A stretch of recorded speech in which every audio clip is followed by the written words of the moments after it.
Hello everyone, A to Z education या YouTube चॅनलमध्ये तुम्हा सर्वांचं स्वागत आहे. आपण आज पुन्हा MSCITची रिव्हिजन म्हणून एक्सेलचा एक टॉपिक पाहणार आहोत. त्या टॉपिकच्या रिलेटेड अगोदर मी एक्सप्लेनेशन केलेलं आहे. एक्सप्लेनेशन मी माझं दिलेलं आहे एका व्हिडिओमध्ये की रिमार्कबद्दल, म्हणजे एखाद्या स्टुडंट्सला जर अबाव 90 मार्क्स असतील तर त्या सब्जेक्टच्या पुढे किंवा त्या स्टुडंटच्या नावापुढे व्हेरी गुड हा रिमार्क दिसला पाहिजे. मग त्याच्यासाठी आपण इफ फॉर्म्युला कसा यूज करू शकतो याच्याशी रिलेटेड असणारा व्हिडिओ मी ऑलरेडी अपलोड केलेला आहे. परंतु आता या ऑगस्टच्या फर्स्ट वीकमध्ये आपली MSCITची एक्झाम असणार आहे.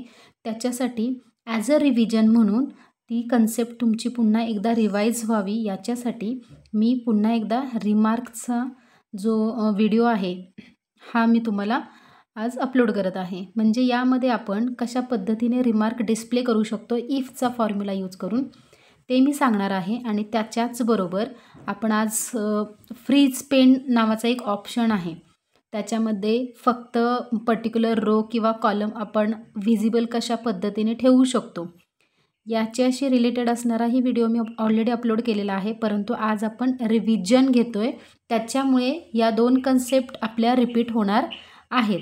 सो फर्स्ट एक्झाम्पल की जर MSCITच्या एक्झाममध्ये असा क्वेश्चन आला की D या कॉलममध्ये असणारे सायन्सचे मार्क्स जर ग्रेटर दॅन 90 असतील तर त्या मार्क्स सायन्स सब्जेक्टच्या पुढे त्या स्टुडंटला रिमार्क व्हेरी गुड हा डिस्प्ले झाला पाहिजे.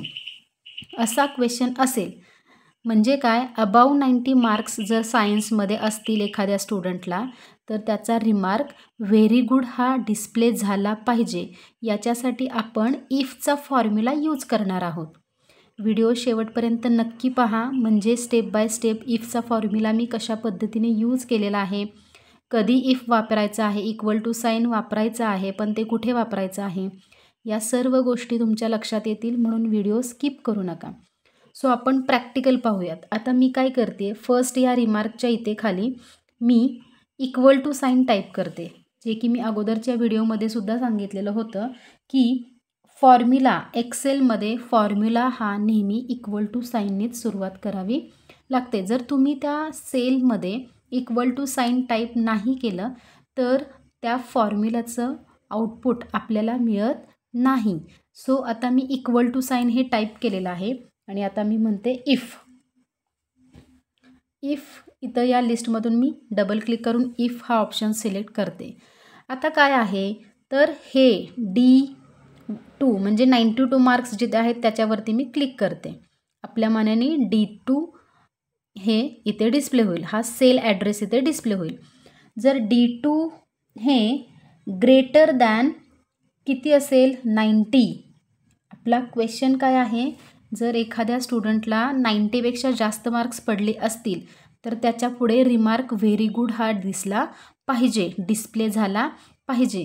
आता मग मी D2 ग्रेटर दॅन 90 असेल तर सिंगल कॉमा देते आहे आणि पुन्हा डबल इन्व्हर्टेड कॉमा देऊन मी काय करते आहे की रिमार्क जो काय द्यायचा आहे तो टाईप करते. सो रिमार्क काय आहे आपला, very good, double inverted comma complete करते आणि पुन्हा सिंगल कॉमा देते. आणि जर व्हेरी गुड नसेल म्हणजे अबाव 90 मार्क्स नसतील तर ज्यांना कमी मार्क्स आहेत म्हणजे बिलो 90 असतील तर त्यांना ओन्ली गुड हा रिमार्क डिस्प्ले झाला पाहिजे. येस, इथेही तुमच्यासमोर हा फॉर्म्युला दिसत आहे.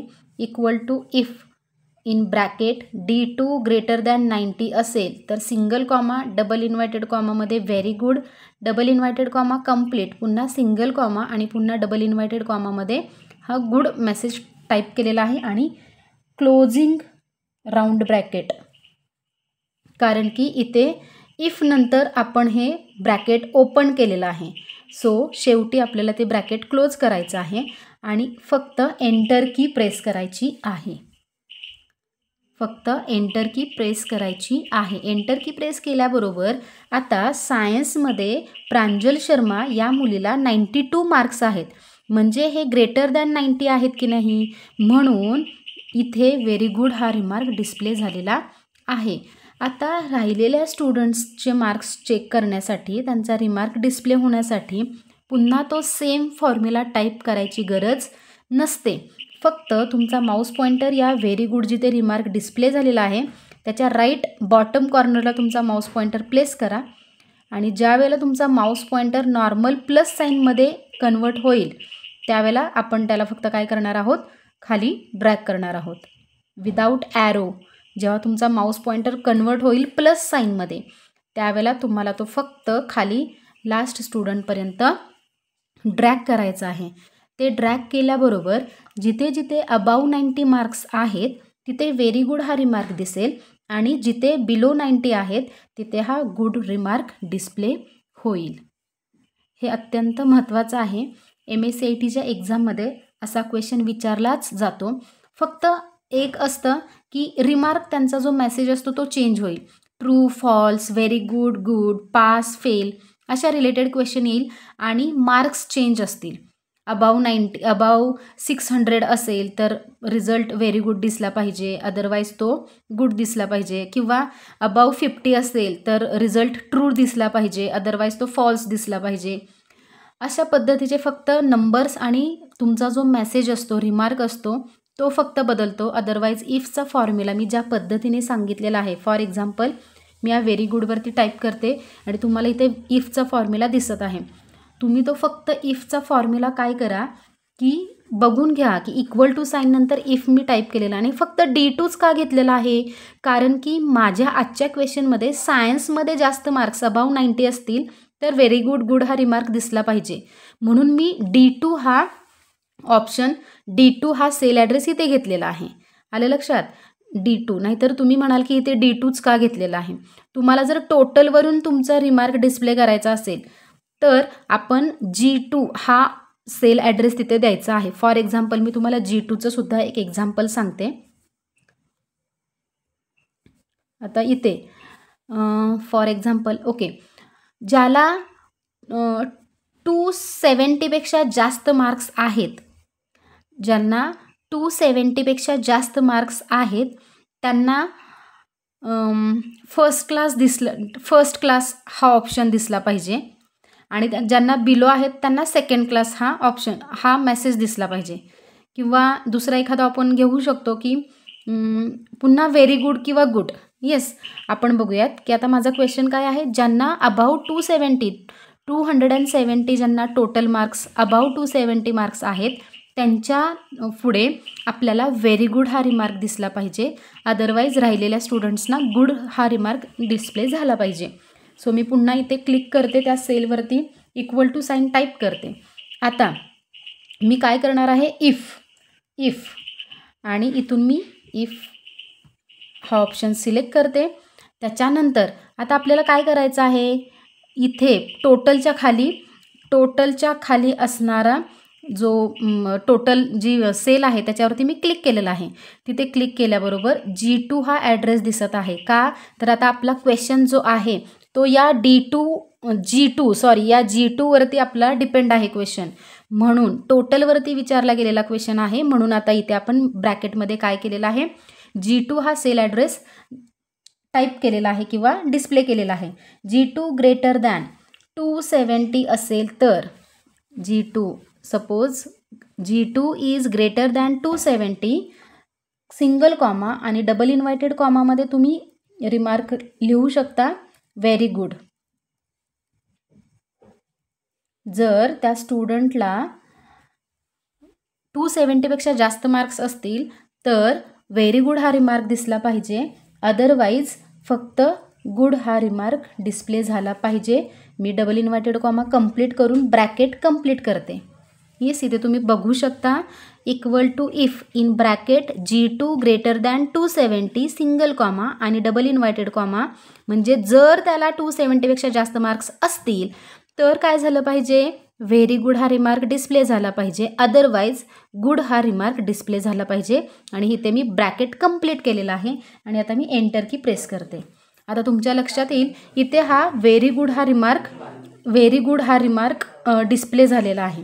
आता काय करायचं आहे, राहिलेल्या मुलांना तो सेम रिमार्क डिस्प्ले होण्यासाठी सेम रिमार्क डिस्प्ले होण्यासाठी आपल्याला तो सेम फॉर्म्युला खाली टाईप करत बसायची गरज नाही. सिम्पली आपल्याला काय करायचं आहे, तर जिथे तुमचा व्हेरी गुड रिमार्क डिस्प्ले झालेला आहे त्याच सेलच्या राईट बॉटम कॉर्नरवरती तुमचा माऊस पॉईंटर प्लेस करा आणि ज्यावेळेला तुमचा माऊस पॉईंटर नॉर्मल प्लस साईनमध्ये कन्वर्ट होईल त्यावेळेला left mouse button hold down करून तुमचा माऊस पॉईंटर खाली ड्रॅग करा. म्हणजे काय होईल की राहिलेल्या मुलांना त्या टोटलप्रमाणे ग्रेड डिस्प्ले होईल. येस, आता तुम्ही इथे बघू शकता हे 282 म्हणजे ग्रेटर दॅन 270 आहेत म्हणून इथे व्हेरी गुड रिमार्क आहे. सेम 273 म्हणून इथे व्हेरी गुड रिमार्क डिस्प्ले झालेला आहे. म्हणजे अशा पद्धतीने हा जो सेल ॲड्रेस आहे G2 किंवा हा जो आहे D2 वगैरे तो का होता, तर त्या कॉलमप्रमाणे त्या टोटलप्रमाणे आपण काय केलेला होता, फॉर्म्युला टाईप केलेला होता. सो हे झालं आपलं आजचा रिमार्कबद्दल, गुड आणि व्हेरी गुडबद्दल. आता आपण काय पाहणार आहोत, तर सेम असंच MSCITच्या एक्झाममध्ये आपल्याला प्रश्न विचारला जातो की फक्त पहिल्या 2 रो विजिबल ठेवा आणि बाकी म्हणजे स्क्रॉल डाऊन करताना फक्त फर्स्ट 2 रोज कीप विजिबल किंवा only first column keep visible. असा ज्यावेळेला क्वेश्चन येतो तर पहिले 2 रो जर सांगितले असतील तर तुम्हाला काय करायचं आहे, रो नंबर 1 रो नंबर 2 या 2 रो फक्त आपल्याला स्क्रॉलिंग करताना विजिबल ठेवायचे आहेत. सो या 3 नंबरच्या रोवरती तुम्हाला क्लिक करून तुम्हाला व्ह्यू टॅबमध्ये इथे फ्रीज पेन नावाचा ऑप्शन आहे त्याच्यावरती क्लिक करून तुम्ही फ्रीज पेन हा ऑप्शन सिलेक्ट करा. तुमच्या लक्षात येईल इथे अशी एक डार्क लाईन डिस्प्ले होती म्हणजे पहिल्या 2 रोला आपण कीप विजिबल हा ऑप्शन सेट केलेला आहे.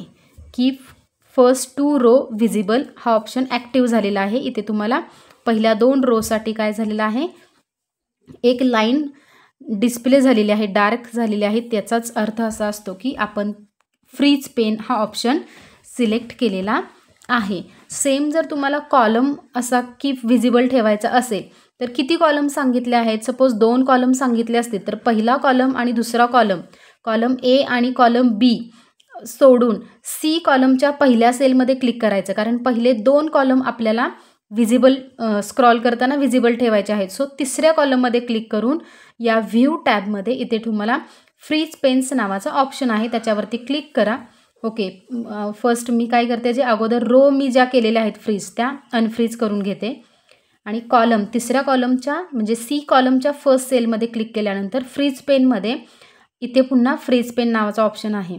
आता तुमच्या लक्षात येईल इथे ही एक डार्क लाईन डिस्प्ले झालेली आहे. म्हणजेच काय, तर तुम्ही पहिल्या 2 कॉलमसाठी कीप विजिबल हा फ्रीज पेन नावाचा जो ऑप्शन आहे तो व्ह्यू टॅबमधून या फ्रीज पेनचा ऑप्शन सिलेक्ट करून तुम्ही ती ॲक्टिव्ह केलेली आहे. अशा पद्धतीने MSCITच्या एक्झाममध्ये 100% विचारले जाणारे question keep any row, any 2 row, any 1 row visible असा प्रश्न किंवा एखाद्या स्टुडंटचा रिमार्क डिस्प्ले करण्यासाठी इफ फॉर्म्युला हा विचारलाच जातो. सो तुम्ही एकदा प्रॅक्टिस करून घ्या. इफ फॉर्म्युला मी कशा पद्धतीने टाईप केलेला आहे म्हणजे तुमच्या लक्षात येईल आणि MSCITच्या एक्झाममध्ये तुम्हाला काही डाऊट येणार नाही. तुम्ही अगदी आरामात ते प्रॅक्टिकल सॉल्व्ह करू शकता. सो हे झालेलं आहे आपलं आजच्या MSCITच्या एक्झामच्या रिलेटेड असणाऱ्या एक्सेलमधील रिमार्क आणि फ्रीज पेनच्या रिव्हिजनबद्दल. सो हा व्हिडिओ कसा वाटला हा कमेंटच्या थ्रू नक्की कळवा. व्हिडिओला जास्तीत जास्त लोकांपर्यंत शेअर करा आणि तुम्ही जर A to Z एज्युकेशन या यूट्यूब चॅनलवरती जर नवीन असाल तर या चॅनलला सबस्क्राईब करायला विसरू नका. थँक्यू.